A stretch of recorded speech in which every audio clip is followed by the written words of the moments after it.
This is Grumpy SEO Guy, episode 40, a summary of episodes 0 through 20. You're listening to Grumpy SEO Guy, the SEO podcast that doesn't waste your time with nonsense that doesn't work. I'm the Grumpy SEO Guy, and I'm sharing with you the strategies that have helped me successfully run my SEO agency for the last 14 years. In this podcast, I'll be sharing my knowledge and experience, discussing tips and strategies, and trying to help you cut through the confusion that permeates this industry. If you listen to this podcast, you will know more about SEO than 99% of people on the planet. Ready? Let's get started.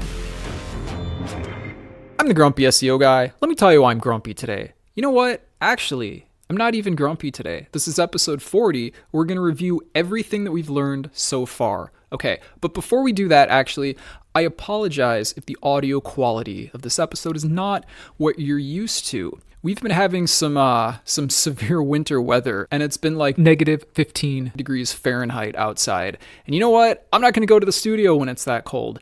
So I'm recording this from home, so you might hear some noises like, I don't know, heat flowing through the vents. But I apologize if there's background noise. And hopefully this one sounds pretty good. Fortunately, my audience cares about quality content more than they care about perfect quality audio. So let's get started. In this episode, we're going to review every episode so far. We're going to do it very quickly, and then we will be at a very good position to move forward and talk about some new stuff in future episodes. So this is what I'm going to do. I'm going to say the number of the episode, the name of the episode. I'm going to give you a very quick explanation of what the episode was about, and then we're just going to move on to the next episode. Okay, let's get started. But before we do that, my lawyer tells me that I have to say this right now. A quick disclaimer before we get started. Everything I say here is based on my experience and opinion from 14 years in the industry. I don't officially know how Google or any other search engines work. Everything I say here is hypothetical and based on my experience. This podcast does not constitute advice or services. What worked for me may or may not work for you. Okay, back to the show. Episode 0. Welcome to Grumpy SEO Guy. You probably figure what that one's about. Okay, episode 1. The biggest lie in the SEO industry. It's probably the reason you're not at the top of page 1. What's the biggest lie in the SEO industry? Content is king. Content is not king. In fact, with very few exceptions, content has very little to do with where you actually rank. And the one exception to that is like if you have a content related penalty, and we're going to talk about that very quickly. But I'm not going to do the whole episode again. You can go listen to episode 1 if you want to learn more about this. But basically, content is not king, authority is king. In very few cases does the quality of your content actually matter. If you want to rank, you need authority. Okay, episode 2. SEO penalties, what they are, how to recover from them, and how to avoid them. So in this episode, we talk about 3 of the most common types of penalties. In no particular order, they are over-optimization penalty. What is an over-optimization penalty? An over-optimization penalty is when too many of your backlinks use the same anchor text. Let's say, for example, you're trying to rank for the terms blue widgets. And let's say, for example, you have 50 backlinks and 45 of them use the anchor text blue widgets. Well, that's potentially an over-optimization penalty. So I should clarify and say that you have a penalty when your site drops out of the ranking really fast. Let's say you're at the top of page 1. Let's say you're in position 3, and you're in position 3, and the next day you're in position 4, and the next day you're in position 3, and the next day you're in position 5, and the next day you're in position 3, and then position 4, and then position 3, right? That's normal, okay? And then one day you're in position 90.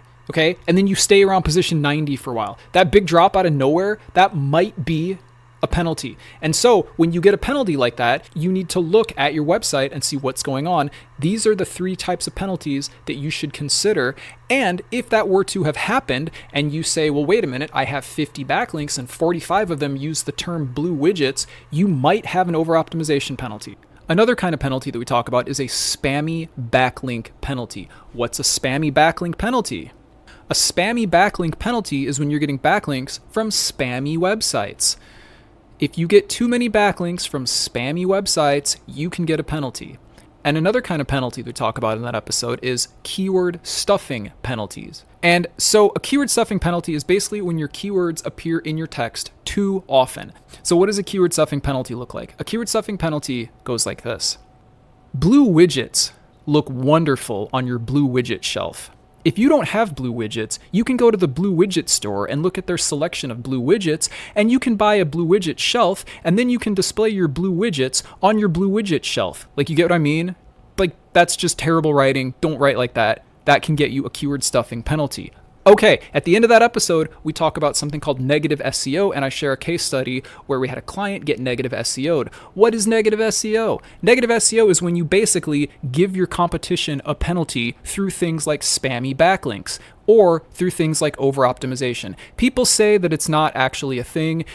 It's a real thing. We had it happen to a client, and I talk about what happened and how we eventually fixed it at the end of that episode. Okay, next episode. Episode 3. How to build your own portfolio of authoritative websites to rank your clients, Part 1, Domain Acquisition. This episode is also called How to Build a PBN the Correct Way.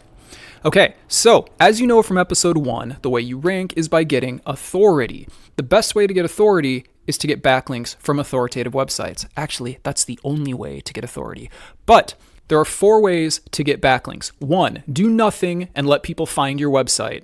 Okay. Number 2, buy backlinks. Well, most SEO backlink providers are charlatans, so probably don't want to go that route. Number 3, guest posting and link outreach. Now, those are potentially dangerous, yet they can also work. They can be effective. I don't recommend doing it that way. I have a whole episode we're going to talk about in a minute about why I don't recommend doing it that way, but it's an option. Option number 4, build your own portfolio of authoritative websites and use those. I have a 3-part series on how to do that, beginning with episode 3. This episode talks about how to buy the domains that you need. There's a huge checklist that you need to go through because most domains are low quality and you do not want to buy them. But basically what you're doing is you're buying expired domains that already have authority and you're repurposing them into blogs that you use to rank your clients' websites or your own websites. Episode 4. How to build your own portfolio of authoritative websites to rank your clients. Part 2, hosting. This episode is also called How to Build a PBN the Correct Way. So now that you have your websites, you need to host them. I should say now that you have your domains, you need to host them. There is definitely a right way and a wrong way to do this.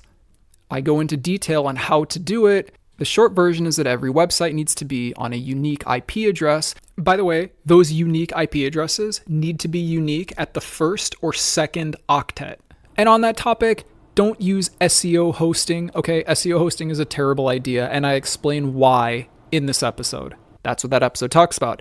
Next episode, episode 5, how to build your own portfolio of authoritative websites to rank your clients, Part 3, website management. This episode is also called How to Build a PBN the Correct Way.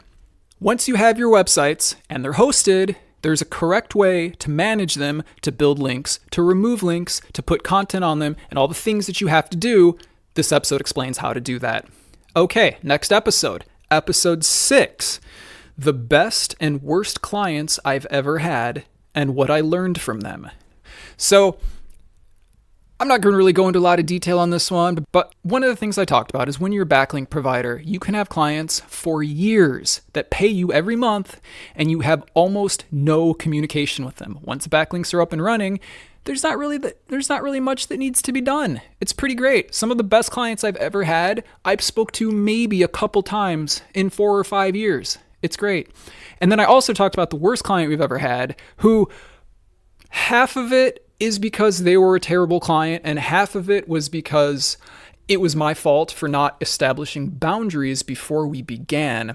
But basically, I had a client, like a whale of a client, you could say, who thought that even though they hired us to do their SEO, that we should actually do all of their other stuff too. And because they were paying us so much money, I said yes, which was a terrible mistake.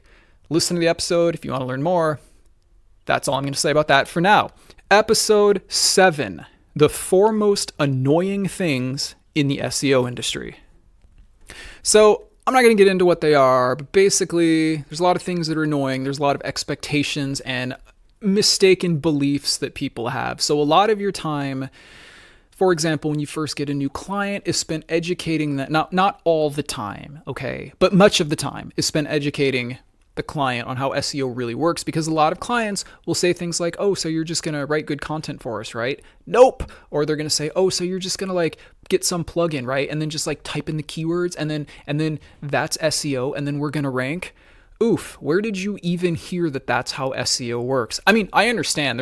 It makes perfect sense actually, because that's what people think SEO is. If you search online for like how to do SEO, it's like use this plugin, use these meta keywords, and a bunch of other stuff that will basically not do a lot for you.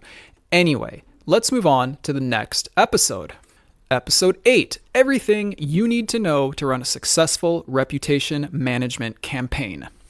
Now, let's start. What is reputation management? Have you ever searched for somebody online and seen bad things in the results? You've probably had that happen before. Maybe not to you, but I bet you've searched for something and seen like terrible reviews all over the place, right? Well, if you're the company with terrible reviews, you probably don't want anybody to see those. So what you would do is something called reputation management, which is basically managing your reputation online and getting rid of those reviews. Now, I have to be careful how I phrase this because you're not getting rid of them. What you're doing is SEOing other websites so they appear higher than those and essentially making those bad websites rank lower. So let's say the first 10 results are bad reviews, okay? What you need to do is SEO at least 10 websites to have them rank higher than the 10 bad websites. So basically, reputation management is no different from regular SEO, except instead of targeting one website, you're targeting at least 10 websites so that you can generally get the first page free of bad stuff. Now, I know that some search engines might not use pages anymore, but I'm still going to say first page because that's how it's been up until recently. But the first 10 results, basically you don't want anyone to scroll down very much and see any bad things. So you need to promote enough websites to get above the bad reviews so that the bad reviews do not rank. Or at least so they don't rank well. Okay, next episode. Episode 9, 6 of the most common SEO scams. Like any industry with no barriers to entry, meaning anyone in the world can say they do it, okay? So SEO is not like being a lawyer, okay? And by the way, I'm not saying that every lawyer is a good lawyer, okay? But at least to be a lawyer, you have to pass the bar, okay? You have to go to school and learn things. You can't just say, I'm a lawyer, and then people pay you a lot of money. But that's not how SEO works. You can just say, I'm an SEO consultant, and try to get people to pay you a lot of money. Because of that, and for so many other reasons, there are many scams in the SEO industry. Some of them are scams by sellers, some of them are scams by buyers. This episode talks about some of the scams by sellers. Look, I'm not going to get into all 6 of the scams now, but let me just tell you about one of them. So, listen. One of the most common scams is to have case studies on your website. Now, that sounds like a good idea. If I were hiring an SEO agency, I would definitely want to see case studies. Here's why this can be a scam. By the way, case studies are not in and of themselves a scam, okay? But the way most people do it are because they're fake. So any real SEO case study, by the way, there's 2 criteria that must be met or you should run from the person who's trying to take your money, okay? 2 criteria must be met. Number 1, you need to sign an NDA before you see a case study. Why? Well, the SEO industry is very secretive and very private, okay? And if they are just willing to share who their clients are, that means they're just willing to share your information too. And I guarantee you, when you're paying a lot of money for good SEO and you're getting good ranking increases, you do not want people to know who your SEO agency is, okay? Just that's how it works, okay? Number 2, any keyword movement that is disclosed needs to be confirmed by an independent third party, okay?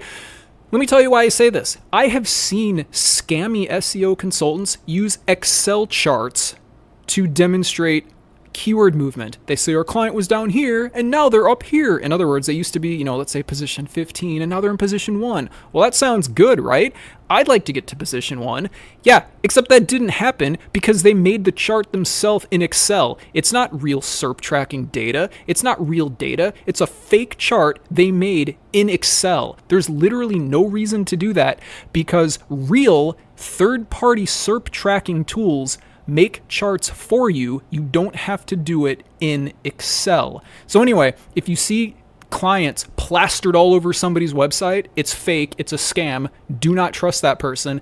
And if you see SERP charts, and by the way, I know everybody knows this, but if this is the first episode you're listening to, SERP, S-E-R-P, search engine results pages, it just means where is your site appearing in the search results, okay?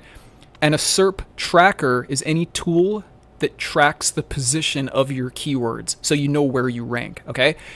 Any SERP tracking tool that you have makes its own charts. You do not need to do it in Excel. Anyway, if you're ever on an SEO consultant or SEO agency's website and you see SERP charts and they're made in Excel, super fake, ignore them and start talking to the next consultant or agency, because maybe that one's not going to lie to you, but this one is definitely lying to you. There's 5 more common scams. There are so many more scams than just these 6, but this is 6 of the most common scams. Okay, next episode. Episode 10, why one-time payments or lifetime backlinks are always a scam. Okay, so you've listened to the first 9 episodes so far, and you know that you need backlinks to build authority. And maybe you've decided that you don't really want to build your own portfolio because it takes a long time. It kind of does. Like, honestly, it can take 6 to 12 months. But you are going to talk to people because you know that 99% of backlink sellers are scammers, but 1% of them are legit, and you've been armed with enough information because you listened from episodes 3 to 5, so you know about the details that are required for good quality backlinks. Now, you're talking to SEO sellers, and you find somebody, and he says, or she says, that it's a one-time payment, and those backlinks are going to stay online forever. That is 100% a scam. Okay, real SEO is paid monthly. It's not paid lifetime or whatever. That doesn't even make sense. Let me explain. I go into a lot of detail in this episode, but the short answer is this. If you sell somebody one-time payment backlinks or lifetime backlinks, that's not a sustainable business process. Let me give you an example. Look, if somebody's doing that, a few things are going to happen. I don't really have time to get into them now, but basically, look, seriously, listen to the episode if you want to learn. But basically, one of a few things will happen. Either one, they will keep selling backlinks to everyone forever, and the site will turn into a link farm and you'll get penalized. 2, they will run out of clients. They will stop selling links. They will stop paying for hosting and the domain registration because they're not making any more money from the site, and you will lose your links, and then you just paid for a link that is not even online anymore. So that's a big waste of time and a big waste of money too. Basically, any site that is selling backlinks pays for its own hosting and registration through the sale of backlinks, okay? Selling a one-time payment does not work. It's not possible. Because let's put it this way. Let me give you one more example because I know there's people out there that still don't believe me. Let me give you one more example. Let's say you sell somebody a lifetime backlink. Okay, and then for whatever reason, let's say you stop using that website. Maybe you change careers or something, right? I don't know, for whatever reason. Are you going to keep paying registration and hosting on that website forever just because you sold somebody a lifetime backlink? In 10 years, if you haven't done anything with that website, are you still going to pay renewal every year? Are you still going to pay for hosting every year because you sold somebody a lifetime backlink? What about in 15 years? Are you going to pay 15 years of renewals and 15 years of hosting because you sold somebody a one-time payment backlink? Of course you're not going to. That's why it is always a scam. And finally, I can't believe I forgot to mention this. The other thing that can happen, I said there's a few things that can happen. The third thing that can happen is your link might disappear. They might take your link offline. Haha, I got that guy's money. I'm going to take his link offline. Scammers who sell you lifetime backlinks and one-time payment backlinks because they're scammers are known to take your link offline. They go, haha, it's been a couple months. That guy doesn't know anything. I'm just going to take his link offline. Great job. You just paid for a link that's not even online. You wasted your money. Don't ever buy one-time payment backlinks. Okay, next episode. Episode 11, SEO Stories 1. In this episode, I just share some of the stuff that's happened to me in my career, some of the people that I've met, some of the meetings that I've had, just some bizarre stuff that just really makes you bitter about the SEO industry, and I hope that I presented it in a way that was funny. Let me give you one quick little, you know what? I feel like this episode is already getting kind of long, so I'm not really going to go into that one. But if you want to hear just some stories, it's not really super educational. If you just want to hear about some of the things that have happened, some of the people that I've talked to, some of the people I've met that run SEO agencies, and some of the nonsense they have shared with me about their own agencies, listen to the SEO Stories episodes. Presently, there are 2 of them. Episode 12, Why SEO Myths Exist and Why the Search Engines Want You to Believe Them. Okay, what is the purpose of a search engine? You might say it's to deliver great results. No, the purpose of a search engine is to make money.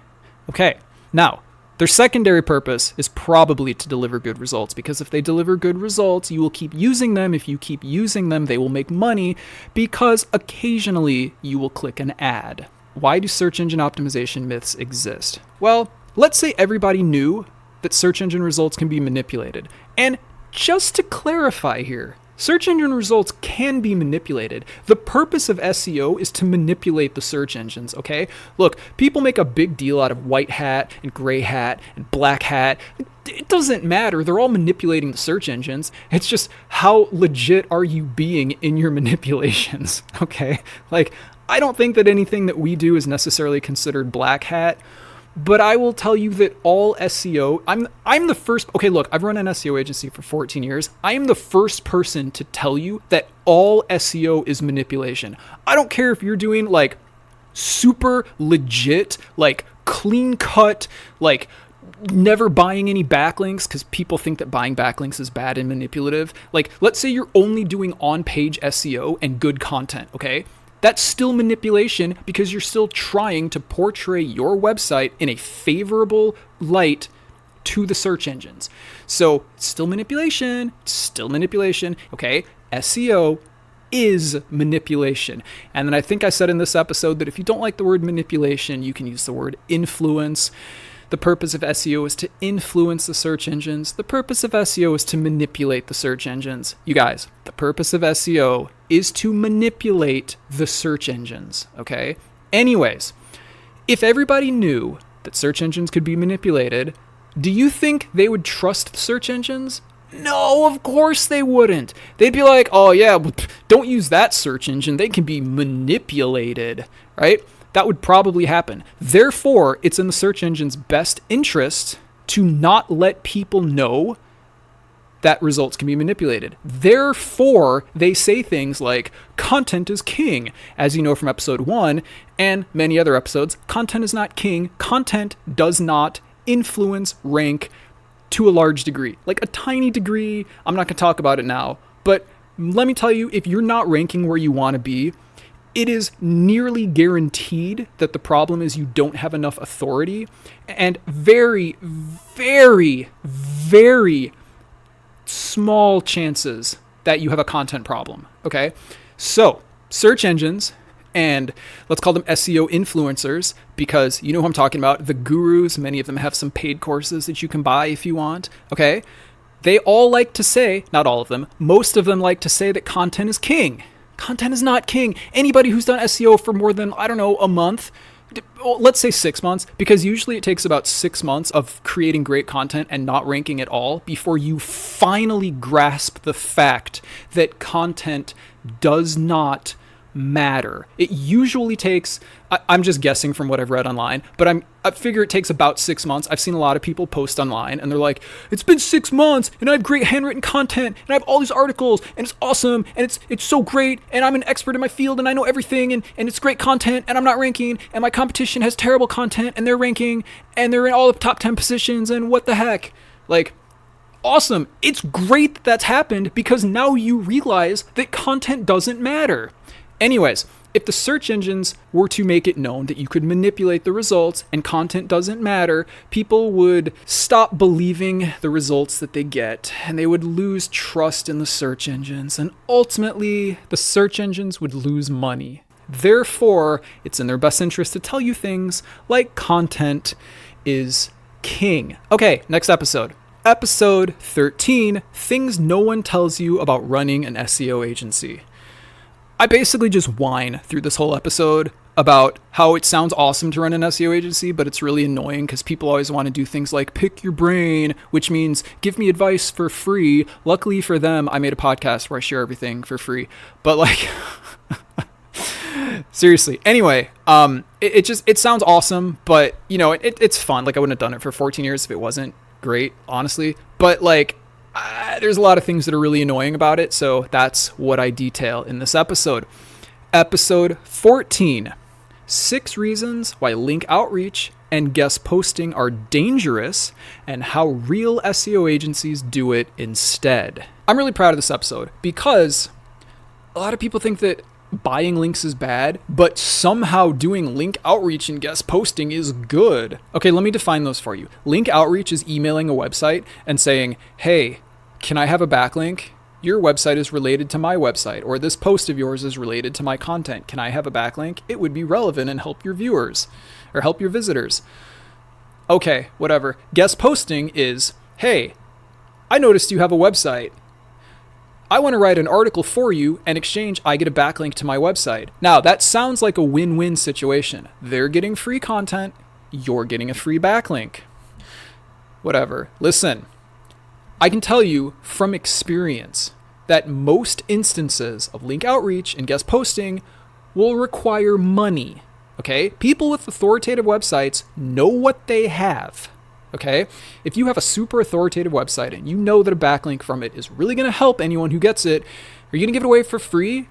No. Well, I mean, you might if you're like a really, really sweet person, but like, no, you're going to charge for it. So no, just no. Look, I used to get emails all the time. I still do from time to time, but like link outreach and guest posting were super big. Like 6 years ago, I'm trying to remember exactly. It doesn't matter. I get emails all the time from people.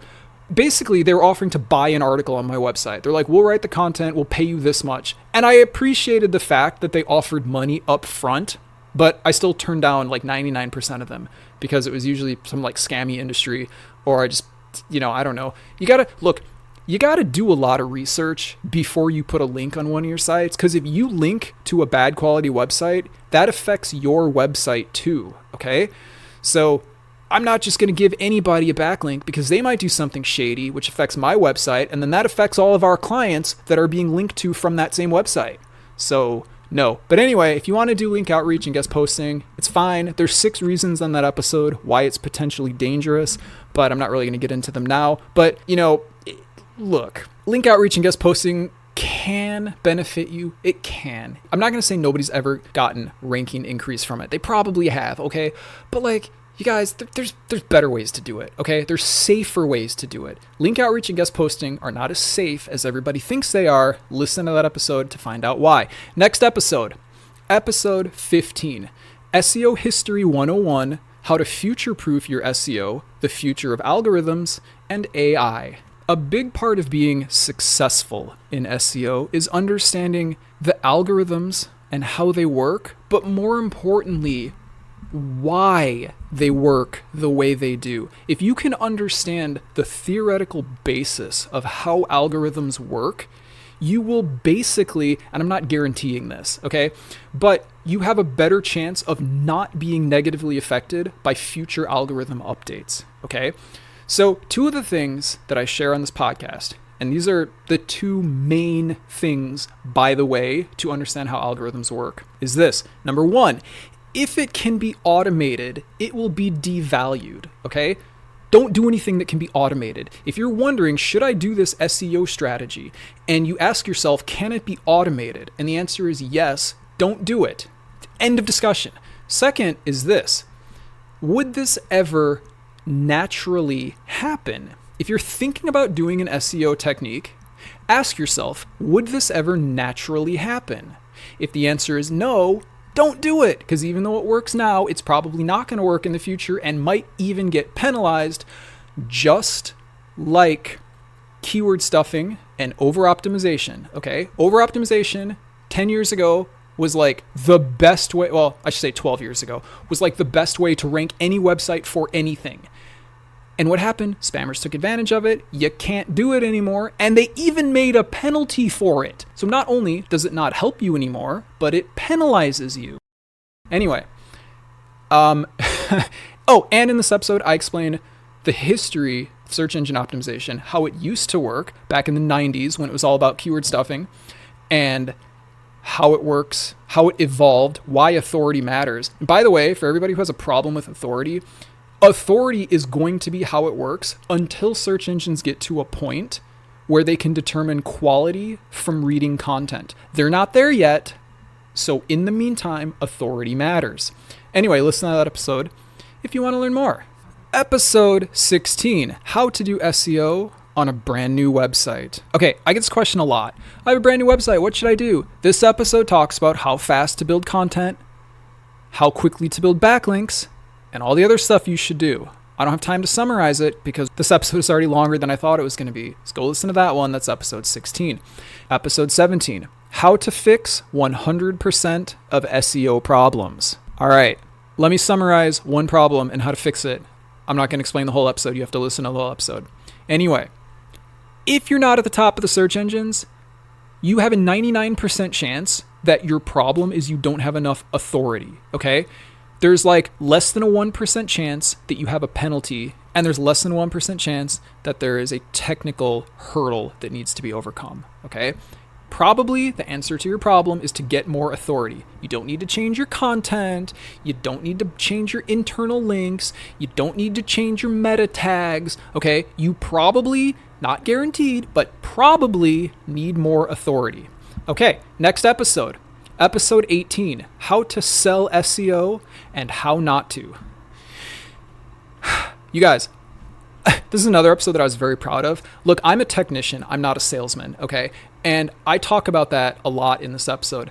Basically, super short version, because this episode's not long enough already, I experienced great success in the first few years of my SEO career. And then as I transitioned into a full service SEO agency from being just a backlink provider, and I started to deal with more non-technical people and C-level executives, and I started taking sales classes, and I started doing all this stuff, I started to struggle, and I struggled so much. And by the way, I've pretty much solved those problems for myself, but in this episode, I explain why. So if you are selling SEO, maybe listen to that episode. If you struggle with sales, maybe listen to that episode. I don't know. It's up to you. Some people are natural salespeople. You probably don't need to listen to that episode. But if you do, it's episode 18. Okay, episode 19, how to keep an SEO client and why most agencies can't do it. You have probably noticed that most SEO agencies use contracts. These contracts are usually 6 to 12 months, if not longer. Now, does SEO take time to get results? Of course it does. Let me tell you a secret. The reason SEO agencies use contracts is because they are pretty certain they are not going to get results, and they know that if they don't lock the client in with a contract, they will not keep paying them. The way to keep an SEO client is to get them to the top of the search engines. We don't use contracts. We do monthly payments, monthly subscriptions, whatever you want to call it, but anyone can cancel at any time. And make no mistake, sometimes you, as an agency or a consultant, have to fire the client, okay? But anyways, that's a different story. We just make you pay per month. It's kind of like your cell phone company. But that might not be the best example because sometimes cell phone companies lock you in as well. Look, it doesn't matter.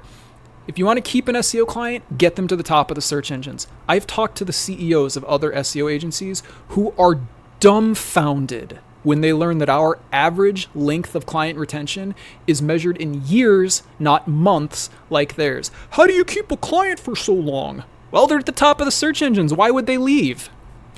Episode 20. 8 SEO questions answered. This episode talks about things like how much content you need. What should you do if you can't find any keywords that are not super competitive? How quickly should you post your content? And other questions. I basically just took some questions from Reddit and answered them. Thanks for listening. Don't forget to subscribe. And if you enjoy this podcast, please leave a review. It would really help the show out. I hope this episode was helpful. If you have any questions, or want to suggest a subject for a future episode. You can contact me on Reddit. My username is Grumpy SEO Guy. You can visit the Grumpy SEO Guy subreddit, or you can email me at hello@grumpyseoguy.com. If you email me, please either whitelist my email address or check your junk folders, because I've been told that my replies are going into the junk folder, and it's probably because we're talking about things like SEO and backlinks, and I think those words will classify an email as spam. And if you want to support the podcast, because it's the best source of SEO information on the planet and it's free, you can do so at patreon.com/grumpy SEO Guy. And I will talk to you later. You're listening to Grumpy SEO Guy, the SEO podcast that doesn't waste your time with nonsense that doesn't work. Join us next Wednesday when we talk about a summary of episodes 21 through 39.